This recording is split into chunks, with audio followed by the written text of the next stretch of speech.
Et ils ont même créé des petits camps de hobbits durant l'été, où en fait, ils s'entraînaient un peu dans une nouvelle jeunesse fasciste. Le parallèle n'est pas loin, mais quand même. Je pense que c'est important aussi d'avoir en tête que la culture, en tout cas pour la culture au sens global, elle a de multiples visages.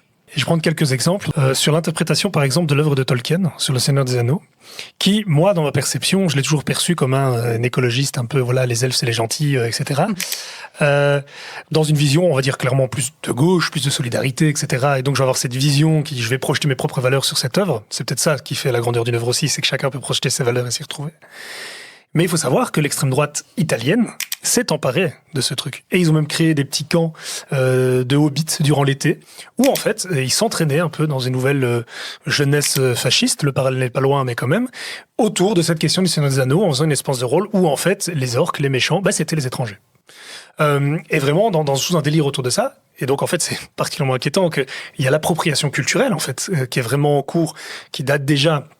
Parce que, bien que je ne pense pas que l'œuvre de Tolkien est un grand pamphlet marxiste, je ne pense pas non plus que c'est un pamphlet d'extrême droite, soyons très clairs.